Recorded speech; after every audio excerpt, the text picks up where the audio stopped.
E aí, vamos começar essa live aí, boa noite. Começar a chamar o pessoal. Mandar uns aviãozinhos pra galera. Vamos lá.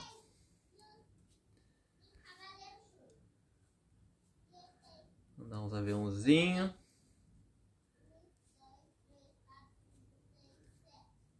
Vamos lá.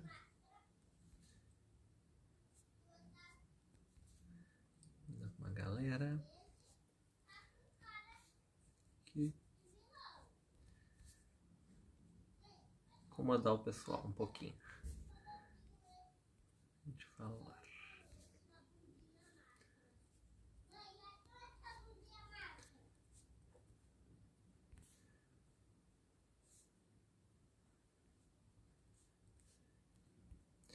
Ok. Começou o pessoal a entrar aí. Alexandre, Vaninha, Luanda, Leia, Uch. Vamos assinar para essa galera. Já mandar um beijo pro Vicente, porque se eu não mando um beijo pro Vicente, ele enlouquece. Aí, Alexandre. Oh, meu doce Rafael, que honra!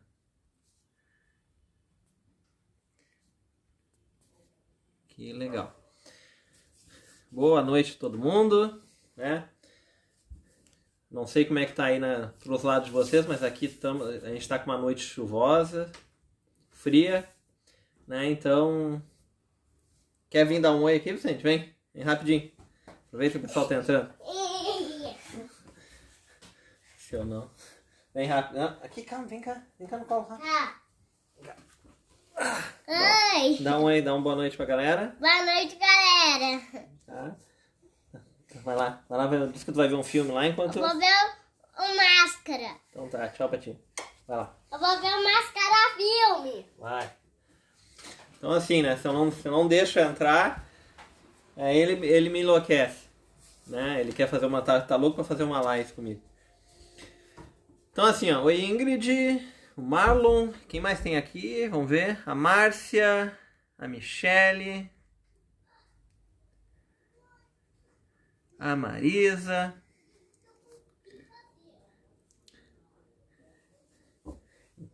a Anne Gaspari. Então assim, ó, pessoal, hoje eu preparei algumas coisinhas bem legais, tá? Para complementar a última live que a gente falou, basicamente de cozinha low carb, de algumas diferenças. Tchau, Vicente. Tchau. Vai ver teu filme. E a gente vai aproveitar para dar uma incrementada, né? Para fazer algumas coisas um pouco diferente.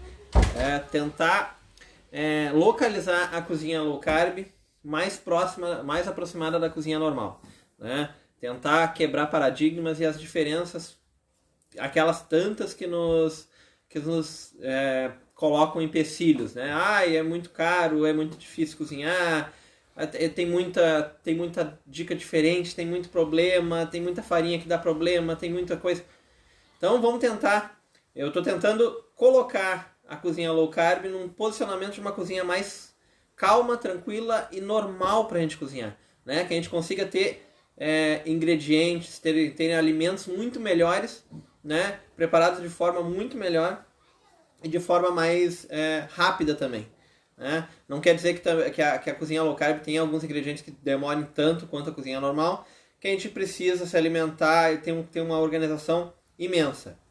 O que a gente precisa sim é ter aqueles pré-preparos iniciais e organizar a nossa vida para que, se a gente for seguir a cozinha low carb, que a gente saiba que um pãozinho demora um pouquinho mais para ser feito, mas também tem as versões que a gente pode fazer em micro-ondas, que a gente pode fazer na frigideira, versões de caneca. Esses dias mesmo eu fiz um post aí da coxinha, que era muito rápida, mas também fiz um post, acho que sábado agora, sobre o omelete de caneca. Então, coisas rápidas, assim, e que dão graça, assim, pra gente comer mais fácil, assim, tá?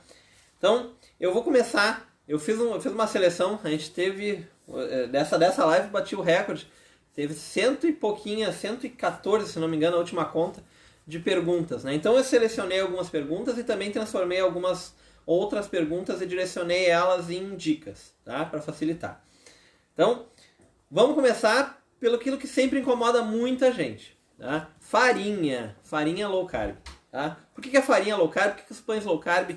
Tem muita gente fazendo pão errado, tá dando trabalho, tá dando problema. É muito intuitivo o uso hoje em dia, né? A gente precisa muito trabalhar os ingredientes que a gente tem de uma forma mais correta, né? Eu vejo muitos cozinheiros aí ditos low carb que acabam entregando alguns processos, né? Algumas receitas e escondendo alguns processos, na verdade, para chegar num produto final fotografável, né? Super diferenciado, e que quando tu vai ler a receita, quem tem um pouco mais de prática, quem entende um pouco mais, tu vai ler a receita, tu vai entender que ali está faltando alguma coisa, né? Então, omitir essas omissões, né? Eu sempre volto a falar que essas omissões dos pulos do gato, né? Aquele meio que chega ao fim da receita, que transforma ela numa receita super utilizável, super gostosa, eles devem ser aplicados, né? Eles devem ser apresentados. Então, mais uma vez, eu sempre venho aqui e falo, observem os profissionais que vocês estão seguindo, observem os influenciadores que vocês estão seguindo, para ver se eles estão entregando realmente aquilo que vocês acham, por que a receita de vocês está sempre dando errado, né? Observem os vídeos, observem a metodologia, né?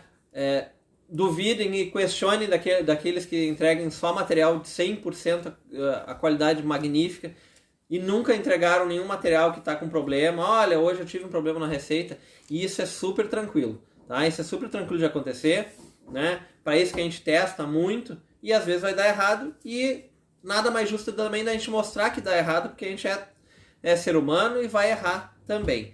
Então vamos lá para nossas farinhas, tá? Me perguntaram hoje por que eu prefiro a farinha de amêndoas, tá? A farinha de amêndoas, deixa eu só achar aqui a pergunta.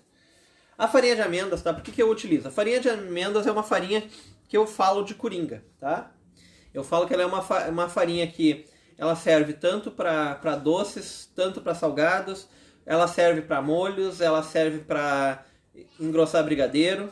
Então, ela é excelente, mas ela também tem que ser usada da forma correta, tá? E se tu não usar da forma correta, tu vai estragar um produto que tem um valor elevado, né? Ele tem um valor que não é tão módico, e tu vai perder dinheiro, vai perder produto, e tu vai ficar frustrado.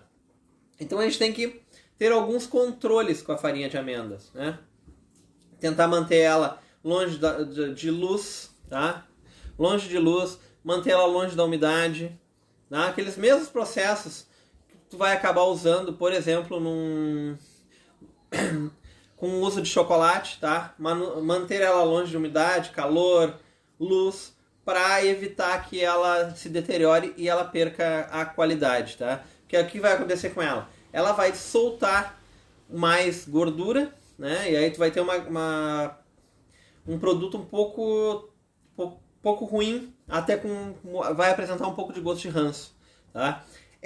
A vantagem dela é que ela não tem gosto residual, né? Diferente da farinha de amendoim, que se tu usar a farinha de amendoim, tu vai descobrir que tá sendo usada, a farinha de coco a mesma coisa. E elas, como eu venho falando há bastante tempo, ela faz parte daquela seleto grupo de farinhas principais, né? Dos atores principais, né? Só que ela pode ser também usada como assessora, né? Como uma farinha de suporte, por exemplo, nos doces, num molho branco, ela serve de acessório para fazer a parte do engrossar, tá? O que a gente precisa entender das farinhas, tá? E eu vou bater muito nessa tecla da gente ter farinhas assessoras e entender que farinhas assessoras elas só servem para dar um auxílio, elas só servem para dar liga, dar textura, dar sabor ou dar estrutura, né? Transformar o nosso pão, ajudar o nosso pão a ter bolhas, o nosso bolo a ser mais fofinho. Então são para isso que as assessoras servem. E aí, as assessoras quais são?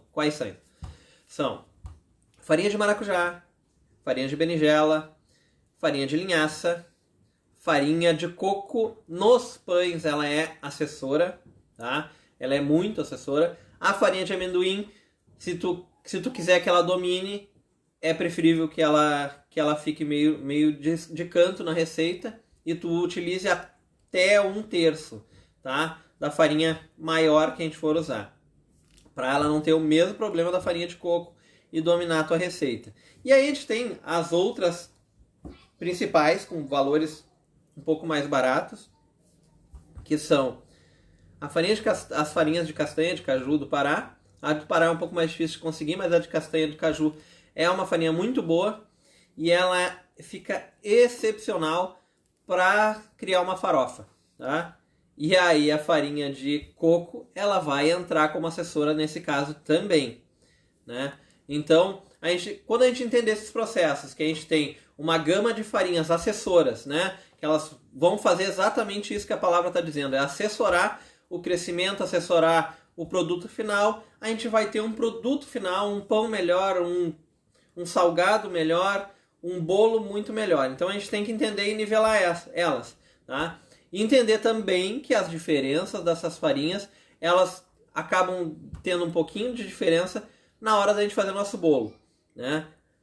A farinha de coco e a farinha de amendoim, elas sobem pro status de farinha principais, né? De atores principais das nossas receitas, para dar sabor, para dar textura, e elas fazem toda a diferença na hora de fazer um bolo, né? Um bolo de amêndoas é maravilhoso, clafouti, o próprio bolo de frutas da cozinha normal, feito com farinha de amêndoas, é maravilhoso, mas não tem necessidade. Se a gente tem uma farinha, quer comer um bolinho na tarde, utiliza dessas farinhas mais baratas e que a gente chama de assessoras na cozinha salgada, tá? Na parte de pães, tá? Dito isso, pessoal, né, pra gente também entender um pouquinho de como funcionam nossos processos, tá? As nossas farinhas não trabalham sozinhas para pães e bolos, tá? E a gente precisa entender também a parte das gorduras. E como é que as gorduras trabalham no nosso meio, na nossa cozinha low carb? Como é que a gente utiliza gorduras? Tá? Isso é muito importante, sim, de vocês, até depois vocês reverem, entenderem e gravarem também, porque faz diferença tanto de valor do nosso produto, se tu quiser sair a vender um bolo low carb, um pão low carb, faz diferença, e também faz diferença de sabor, tá?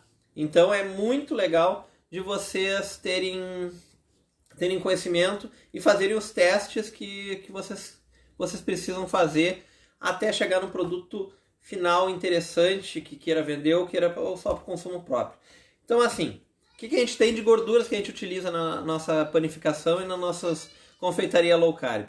Nós temos a manteiga, né, que não foge a manteiga tanto na nossa cozinha quanto nas panificações e nos bolos. O Darth Vader hoje está me acompanhando, tá? E hoje não é drink, hoje eu estou tomando um cafezinho com leite de coco, tá? A gente tem a manteiga, tá? A manteiga não muda muito do uso normal da manteiga, dos bolos normais, né? Ditos normais, com açúcar normal, aquele bolo que a gente comia na casa da avó, que a gente mesmo preparava, tá? Ela vai trazer o sabor ok, sem nada de surpresas, né? Se tu acertar a dosagem da manteiga, não vai ter excessos, ela vai ter a boa estrutura e ela vai ter umidade ok, ou seja, é o bolo, aquele bolo ou pão que tu for usar, que vai ser o pão tranquilo dentro do limite do bom e do excelente. Ele vai ser um bolo no muro, né? Vamos dizer assim. Ele vai ser um bolo que ele não vai nem para cá e nem vai para lá. É um bolo tranquilo que vai receber outros sabores de uma cobertura, de um recheio, e vai ser bem legal, tá? Erro nenhum. Valor tranquilo, né? Média de 7 a 10 reais, dependendo da manteiga. E para manteiga, né? Aí fica uma dica específica para toda a cozinha. Optem por manteigas sem sal, porque aí tu tem o controle do sal da tua receita, tá? Quem dita quanto vai de sal na tua receita é tu. Então, se precisar usar sal a mais ou sal a menos, quando tu utiliza da manteiga com sal, tu já não tem esse controle, tu pode perder a mão, tá? Então, tentem utilizar sempre manteiga sem sal, tá? Manteiga ghee. Manteiga ghee tem um valor mais elevado, tá? Ele vai, se tu quer ter um bolo de manteiga, um pão com sabor mais pronunciado de manteiga, essa é a manteiga para tu usar, tá? Porque ele é predominantemente o sabor de manteiga e o aroma de manteiga vai subir sempre, tá? Ele tem menos umidade que um bolo normal, tá? A estrutura também é a mesma base e ele tem essa vantagem que pode, dependendo do que tu for fazer, pode ser uma desvantagem no caso de bolos, por exemplo, que vai acentuar o sabor de manteiga e o aroma de manteiga, tá?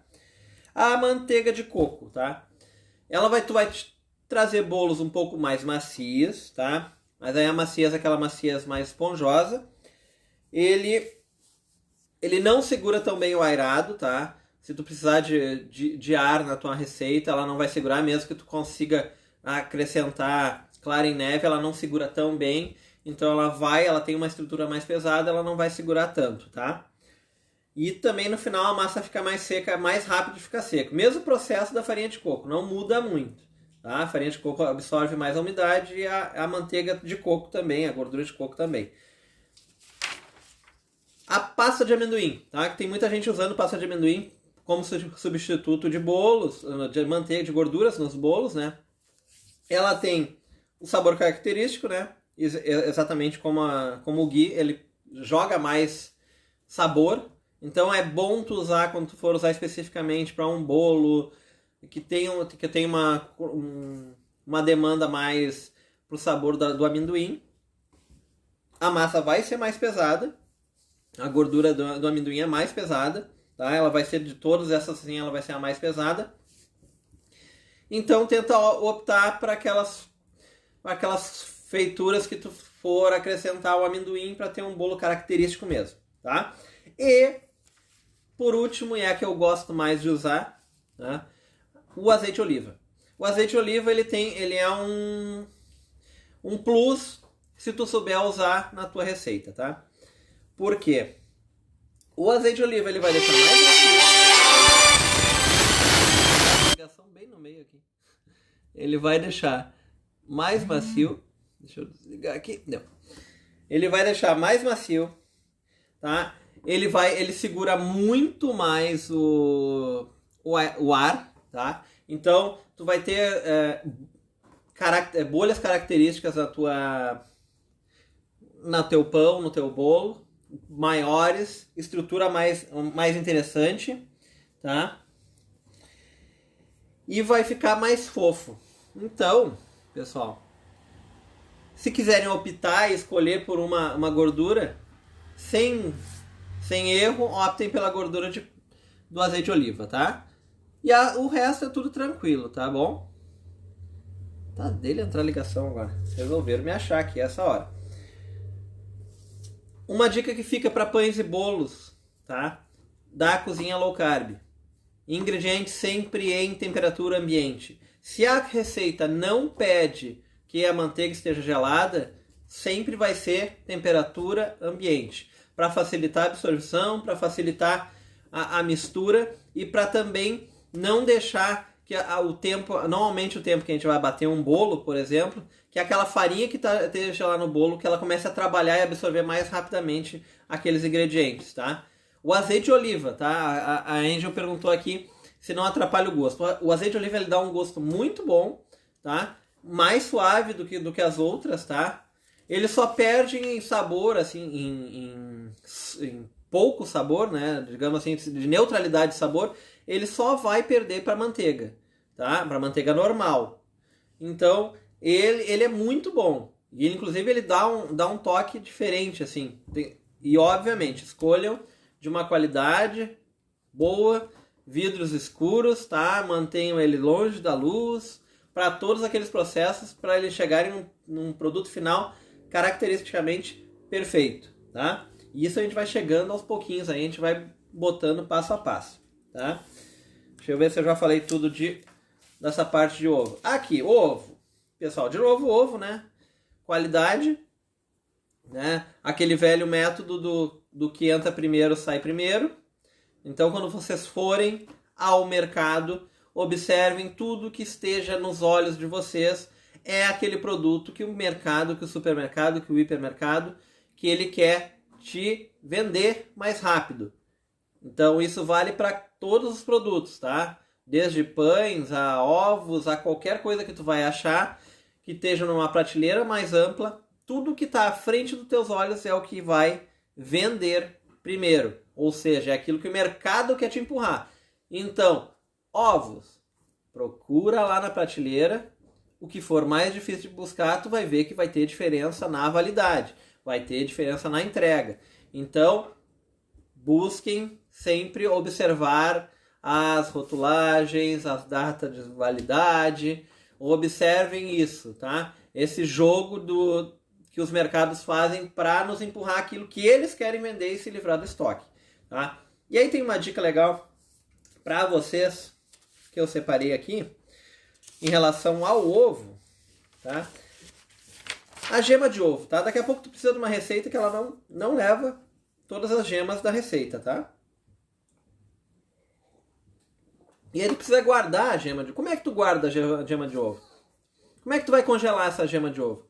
Uma dica bem simples de vocês fazerem. Se vocês conseguirem manter essa gema intacta, tá?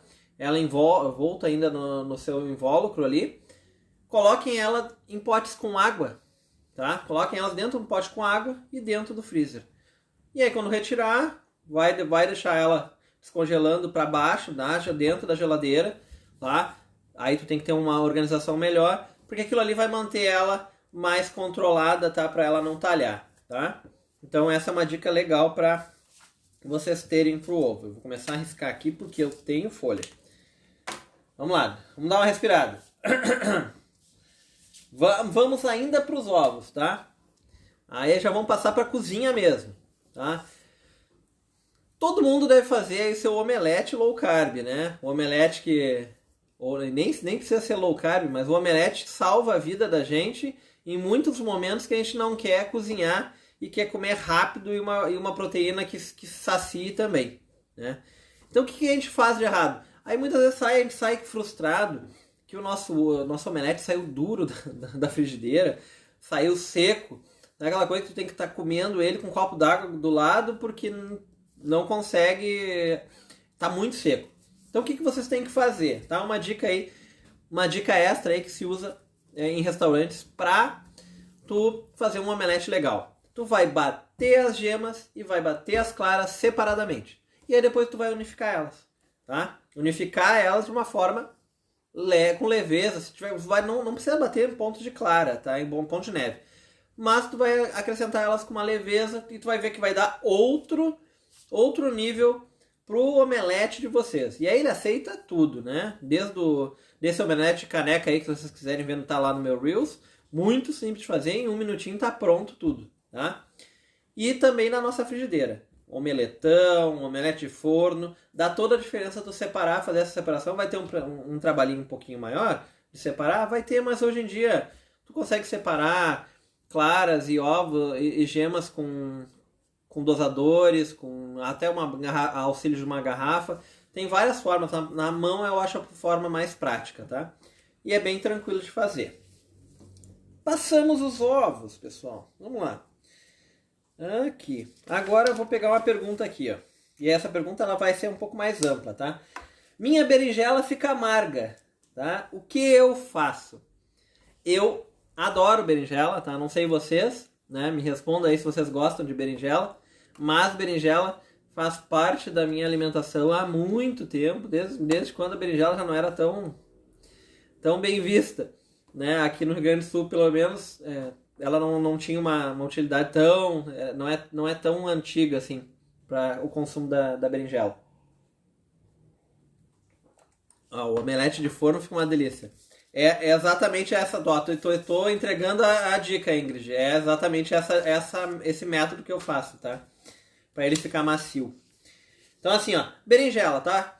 Berinjela, vai fazer berinjela? O que tu vai fazer? Para não ficar aquele sabor característico amargo, tá? E aí, já anota aí, porque também é o mesmo problema da abobrinha. Em alguns casos, não em todos, tá? Mas eu já explico. A berinjela, tu vai fazer o seguinte. Tu vai cortar a tua berinjela e tu vai salgar ela.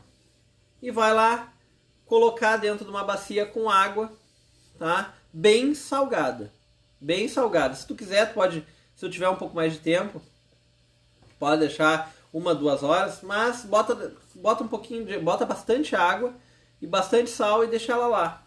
Tá? Como ela vai boiar, apoia um peso por cima para elas ficarem lá embaixo e ela vai fazer a função da osmose e trocar uma coisa pela outra. E vai jogar fora aquele sabor amargo que muita gente reclama, eu não como berinjela porque é muito amargo.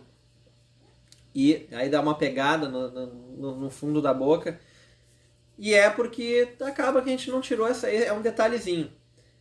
E a berinjela não, a abobrinha, ela tem o mesmo problema, mas ela só apresenta esse problema quando a nossa berinjela, quando a nossa abobrinha, eu tô com a berinjela na cabeça, quando a nossa abobrinha, ela já é mais velha, tá? Porque ela pegou mais sol, ela ficou mais tempo ao sol, e aí ela vai amargando ao natural. E tu faz o mesmo processo, tá? Só que o mesmo processo de osmose, tá? Só que vai tirar a relação da água, tá? A gente vai pegar, quer fazer, por exemplo, uma espaguete de abobrinhas, tá? Faz as suas tiras de abobrinha maravilhosas, tal, com seu descascador, com cortador, se tiver um cortador específico, faz aquilo. E o que que tu vai fazer? Vai pegar o escorredor de massa, tá, da espagueteira e vai colocar a tua abobrinha ali, o teu preparo da abobrinha crua ali e vai salgar também. E deixa ali por meia hora, mistura bem entre as mãos, deixa ali meia horinha que ela vai, além de tirar o amargor, que quando a abóbora é muito velha, ela também vai tirar o excesso de líquido. E aí a gente não vai ter aquele espaguete de abobrinha que é uma sopa dentro do prato. A gente vai ter um espaguete de abobrinha sequinho que vai absorver só o gosto do molho que tu usar, né? Quero fazer um molho branco para comer com abobrinha e aí o molho agô, tira o excesso. Faz isso que eu tô falando. Sal, peneira, meia hora e fica fantástico, tá? Vai tirar todo o excesso de líquidos da abobrinha. Lava ela, tira o excesso de sal, seca com papel absorvente e panelinha nela e aí tu pode usar ela normalmente no molho, tá? Essa é a dica para essas duas queridas, aí a abobrinha e a berinjela, tá? E aí tinha também já aqui a pergunta na sequência que era minha abobrinha solta muita água. Tem uma pergunta aqui que eu achei curiosa, tá? Mas vamos lá. Por que você sempre faz bolinhos e um bolo grande, tá? Eu faço bolinhos e bolo grande pelo seguinte fato. Geralmente eu faço um bolo para ser consumido para ficar bonito na foto, para ser consumido naquele dia, alguma coisa do gênero. E os bolinhos eu faço à parte para ter também um experimento que eu possa rechear, eu uso também a sobra da massa, eu faço os testes. Boa noite, Ana, tudo bom? Eu faço os testes de temperatura, de tempo. Oi, Anne, tudo bom? Eu tenho temperatura, tempo, textura. Então eu sempre utilizo um pouquinho, eu faço um pouquinho extra das minhas receitas. Vocês sempre vão ver um pouquinho de... Deixa eu ver se eu tenho aqui. Aqui. Ó, aqui eu tava fazendo um muffinzinho de abóbora, tá? E aí eu fiz o pãozinho grande e fiz o pãozinho pequeno, tá? Vou deixar gravado sim. Pode deixar. E aí eu sempre faço isso para ter possibilidades de teste, tá? Para poder testar as texturas e um monte de coisa. Por que você sempre faz bolinha? Isso foi legal essa pergunta. Tá, aqui depois eu vou fazer na ordem aqui que eu acho que tem que fazer. Vamos lá. Por que você prefere eritritol? Tá?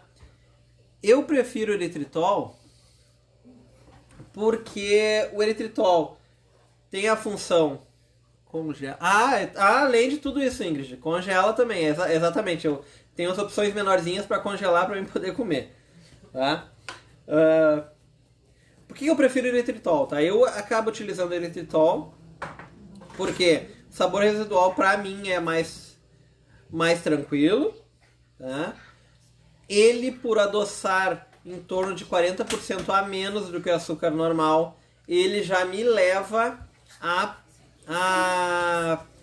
comer menos o sabor doce, né? A ter menos sabor doce, porque não faz sentido eu ter uma identidade low carb, um estilo de vida low carb, e eu buscar me alimentar sempre de comidas doces, né? Então, a minha tendência é sempre ir diminuindo isso, tá? Aí fora todos os extras que vem com o eritritol, né? Não subir a função da glicemia, né? Desculpa. Não subir a função da glicemia.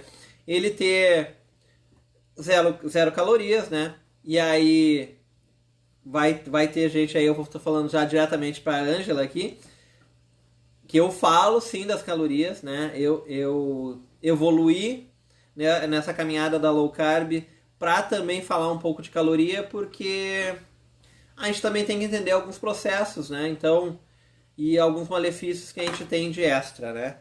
Então eu tento evitar e tento amenizar algumas questões, e sempre quando eu falo e faço uma receita que é muito além da função calórica, né? Já te respondo, Patrícia. Da função calórica, eu tento... Eu sempre tenho que afirmar as necessidades, as calorias, que não quer dizer que tu tá fazendo um bolo, um pão, alguma coisa low carb, que ela seja algo que tu possa comer à vontade, né? À vontade nem alface, né? Não pode comer 10 pés de alface, alguma coisa vai te trazer. Então, eu tenho essa obrigação, né? Nós que fazemos low carb, que vivemos disso e que divulgamos isso, nós temos que falar sobre isso, né? Nós temos que sempre levar isso adiante, né? Levar as preocupações, tá? Que mais? Vamos lá. Então, por isso que eu prefiro o eritritol. Só um pouquinho, que eu vou ter que fazer um resgate aqui. Ó. Deu. Faltou a mamadeira do guri. Ele tava aqui alucinado. Então, assim, ó. Então, assim, ó, pessoal. Vamos lá, de volta. Passamos o eritritol. Faltou a minha mamadeira, gente. Faltou a minha mamadeira, gente. Tá, vai lá. Tá, agora vai lá. Vai lá, senão eu vou conseguir responder todas as perguntas, tá? Uhul! Tá. Então assim, ó, tem mais uma aqui, ó. Tenho medo da panela de pressão, o que eu faço? Mas deixa só que eu voltei que tem uma aqui, ó. Intolerante à lactose, tá, Patrícia? Patrícia tem muita coisa da low carb, tá? Assim como na cozinha normal, mas muita coisa da low carb que tu pode utilizar dos meios sem lactose, tá? Então é bem tranquilo de tu fazer uma low carb, tá? Mas isso é importante frisar, né? Aproveitar que hoje é o dia dos nutricionistas, é importante frisar que isso é uma pergunta que tu pode fazer diretamente ao teu nutricionista ou à tua nutricionista, porque ela pode te explicar especificamente naquilo que tu vai precisar, né? Ela vai te direcionar naquilo que tu possa precisar daqui a pouco, ou um remédio, ou algum caminho na low carb ou na cetogênica que te dê essa possibilidade de participar desse estilo de vida, né? De estar dentro disso, né? Então, é sempre mais seguro dar a voz para aqueles profissionais que tem aquele caminho para te explicar isso, tá? Deixa eu voltar aqui as falas. Aqui. Vamos lá. Tenho medo da panela de pressão. O que eu faço?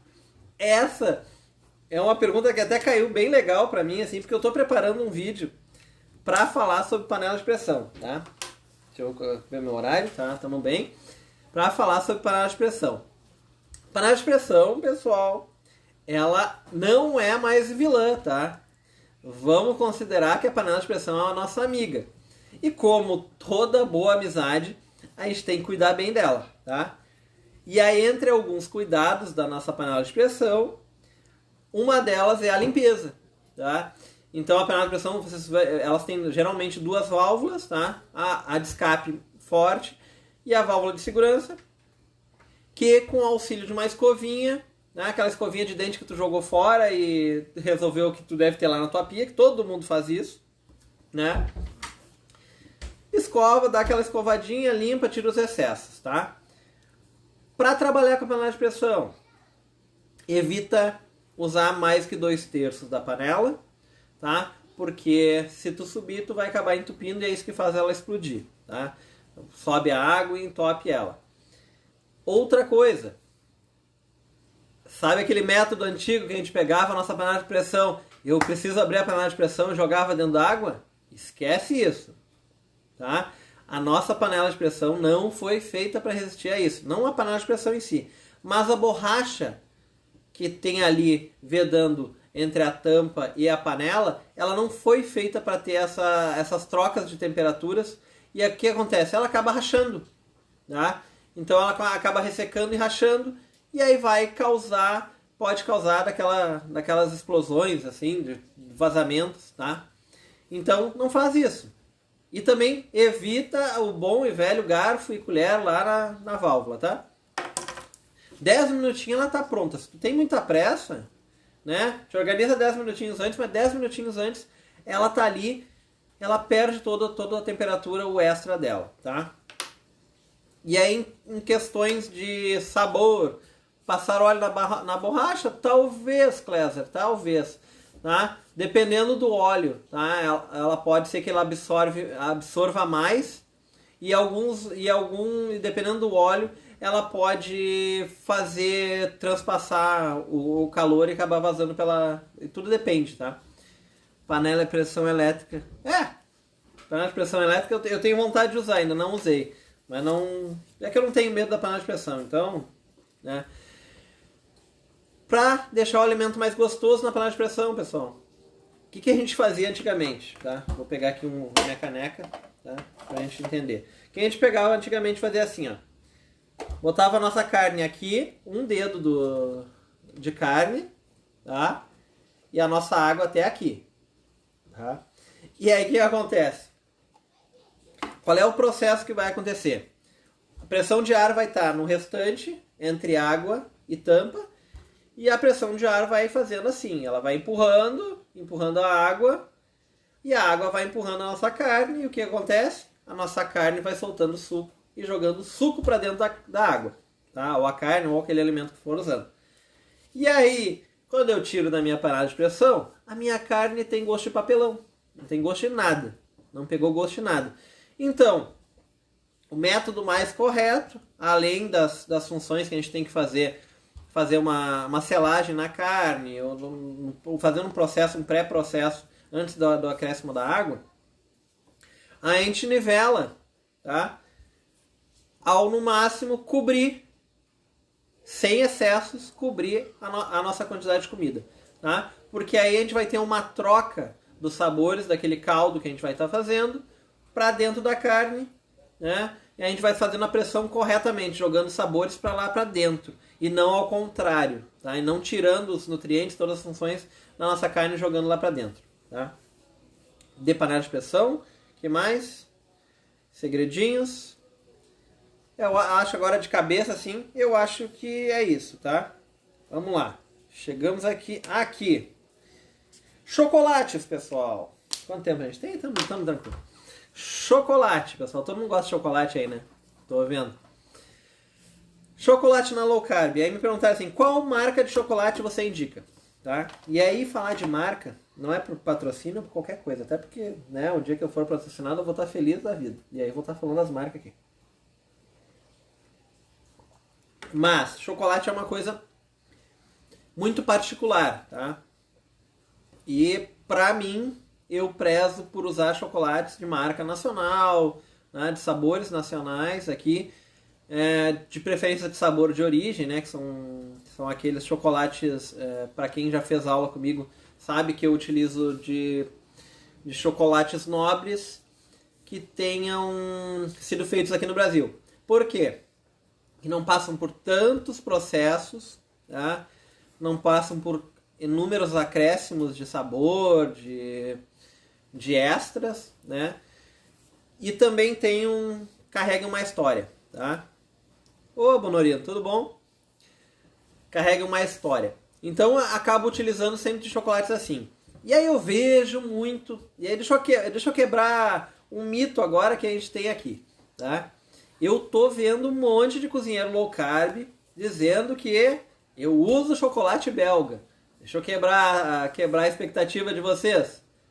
O Divine é muito bom. Eu gosto bastante do Divine. Deixa eu quebrar a expectativa de vocês. Chocolate belga. Adoro o Callebaut, tá, pessoal? Mas o Callebaut, a produção do Callebaut, ela tem 90% do seu cacau vindo do Brasil, tá? Então, ela só é produzido lá. O resto é tudo daqui. Tá? A gente manda tudo de presente para lá.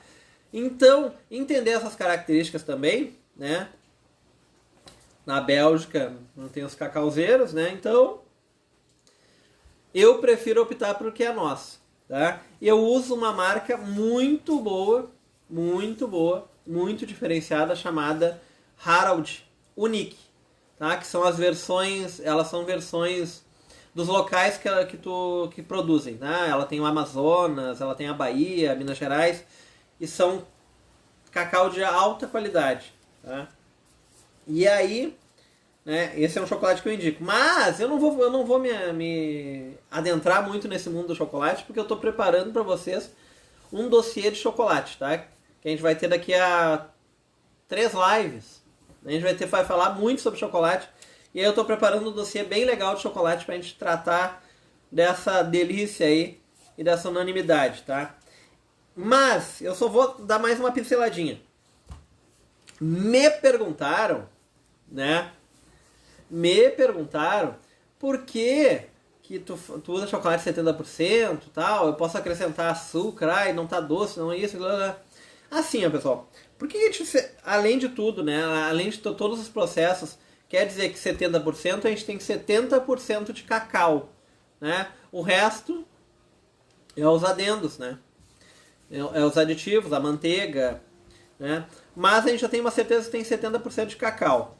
Se eu acrescentar açúcar, né? Se eu acrescentar os adoçantes aos meus doces, né? E eu volto a falar que a minha confeitaria, ela é uma confeitaria para sabor, não não, ela não é puxada para o doce, ela é puxada para o sabor daquilo que eu estou usando.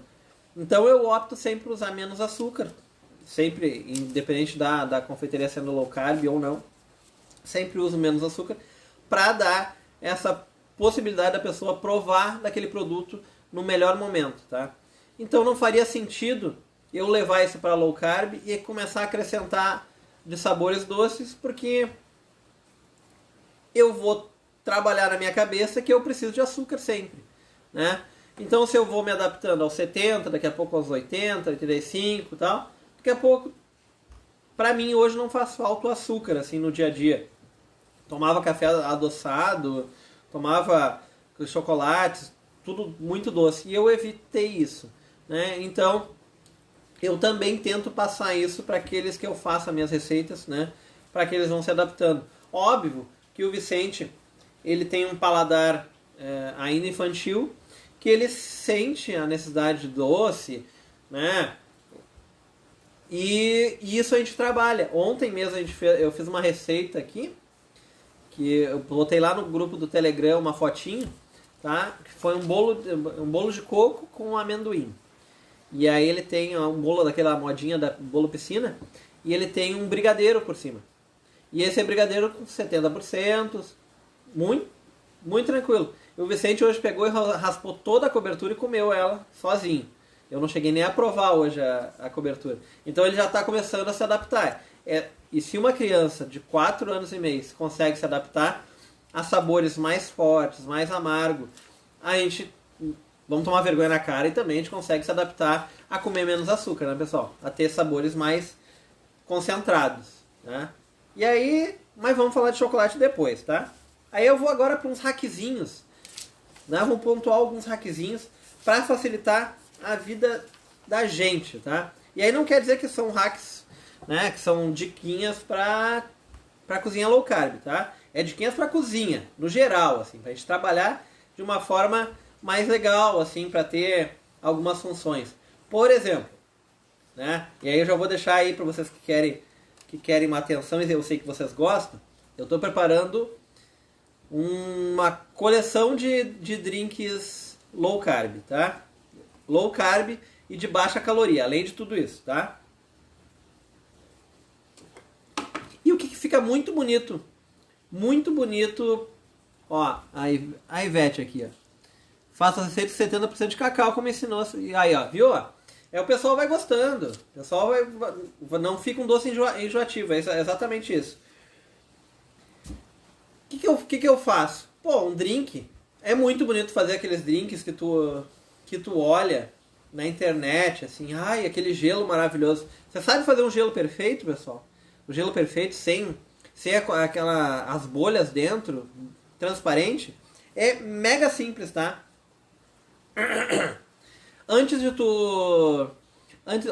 Ingrid, teu drink aí das insuportáveis aí, ó. O que tu vai fazer? Tu vai ferver a água e vai colocar na forma antes de ir pro freezer, tá? E aí deixa eu dizer uma coisa. Vamos acabar com esse mito de eu não posso botar nada quente no freezer. Nossos freezers, nossas geladeiras foram preparadas para isso. Antigamente não tinha motor que resistia, tá? Tinha que trabalhar e tu via a pauleira, se vocês... Aquelas frigideiras, aquelas geladeiras antigas, já ia dizer frigideira, né? Puxar minha avó. Elas não aguentavam, tá? Elas não aguentavam, mas hoje elas suportam isso. Inclusive é necessário a gente utilizar, para quem faz, por exemplo, comida congelada,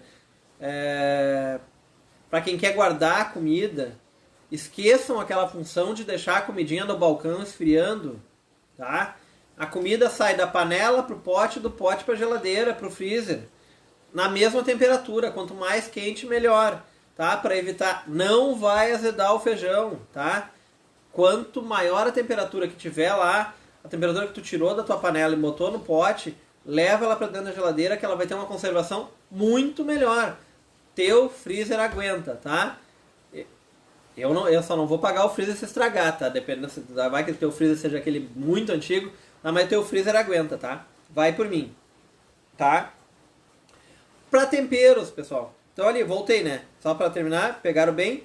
Gelo, água fervendo, gelo, freezer, e no outro dia vai ter um gelo bem bacana, tá?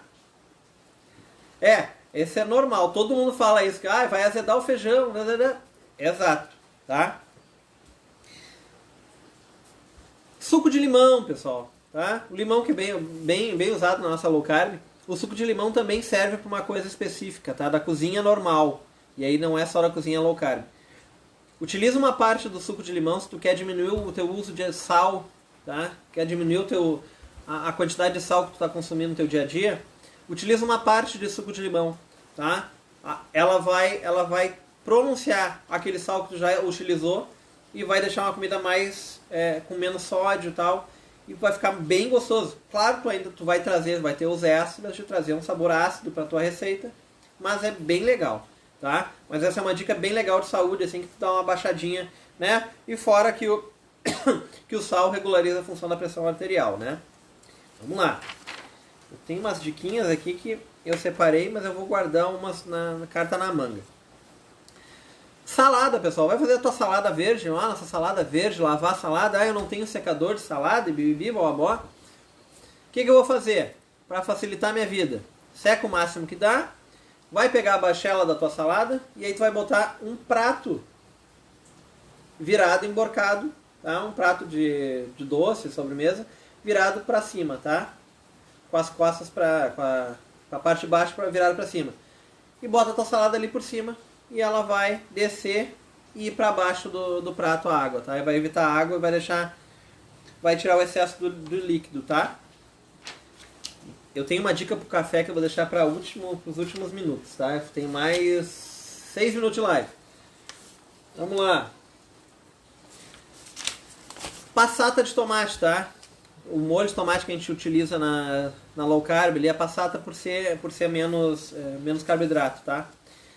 Para tu ter uma manutenção e evitar que a passata de tomate, ou tu usa também do extrato de tomate em casa, Coloca um fio de azeite por cima para tapar a parte que vai estar em contato. Tira daquele pote de metal, ou se ela vem na garrafa de vidro. Coloca um fiozinho de azeite por cima e tá tranquilo, tá? E aí tu vai evitar que ela embolore, tá? Eu disse que eu não ia falar mais de chocolate, mas mais uma dica pro chocolate, tá? Pra quem tem dificuldade de fazer doce e suja as mãos e faz aquela sujeira toda com chocolate, o chocolate derrete as mãos, tá? Pega um pedaço de papel alumínio e usa pra ralar, tá? O chocolate. Se tu não tem uma faca boa pra picar ela, usa pra ralar o chocolate e aí tu não vai segurar a caloria dos teus dedos, ele não vai derreter tão rápido o chocolate, tá? Pra fazer isso. Deixa eu ver. Eu tenho duas dicas muito legais. Eu acho que eu vou... Tá, vamos chegar nelas agora. Essa aqui, pra quem gosta de pimenta e quem gosta de pimentão, tá? E aí, como vocês sabem, o tempo de vida deles são muito curtos, dependendo da temperatura que a gente tá. Valquíria, já falo, eu tenho depois um toque pra casca de ovo, tá? Na verdade é todo um vídeo, mas essa eu acho que vai ficar pra próxima. Congelar pimenta e pimentão. Congela a pimenta e o pimentão, deixa lá congelado. E quando tu quiser usar, usa de um ralador e rala aquela quantidade que tu vai precisar. Tu vai evitar aquelas funções de ter que sujar os dedos e evitar também queimadura de pimenta. E tu vai ter sempre uma pimenta fresca lá dentro, guardadinha. E facilita a tua vida também, tá? Então congela elas e rala conforme tu vai precisando. E vai ser bem mais legal, tá? Aqui, vou passar esse aqui. Temos tempo ainda. Gordura, tá, pessoal? Vamos voltar lá na nossa panela de pressão lá. Eu fiz uma carne bem gorda na panela de pressão. E aí eu quero tirar um pouco da gordura, tá? O que tu vai fazer? Tem aquela tua gordura lá, vai pegar um cubo de gelo e vai passar por dentro do molho e aquele gelo vai começar a captar aquela gordura e vai condensar a gordura no gelo e aí tu vai tirando o excesso, né? Se tu não quiser, se tu não te agrada isso, tá?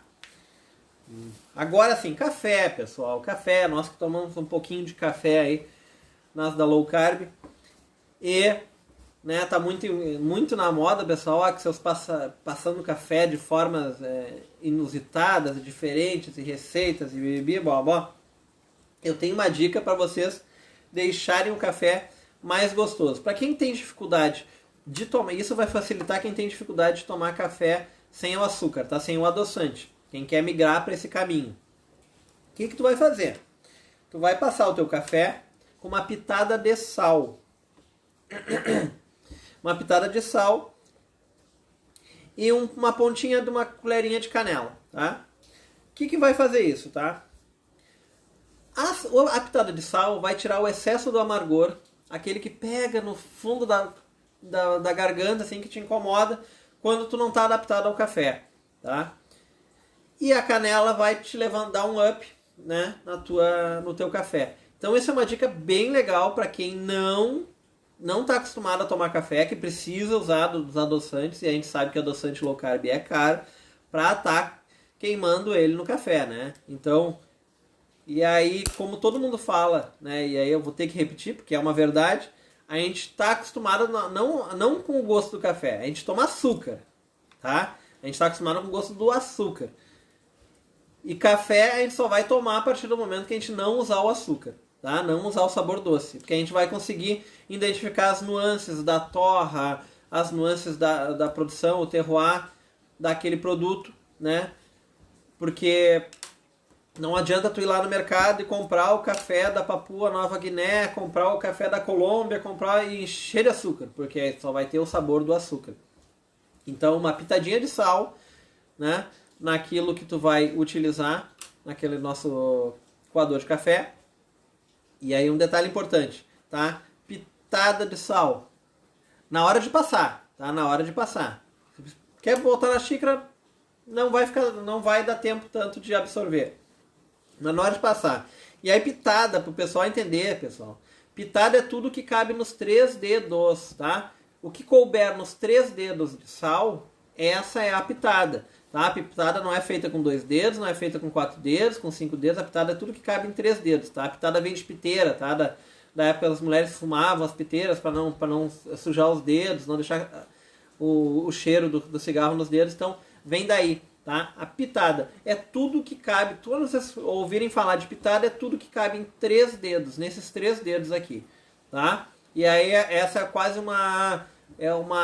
um contador universal, tá? Porque todo mundo vai ter mais ou menos a mesma pitada de sal. Tá? Então é uma pitada para aquela... Claro, tu não vai botar uma pitada para se tu vai fazer uma xicrinha de café desse tamanho. Tá? Mas se tu tem a tendência de passar café e deixar o café na cafeteira, ou deixar...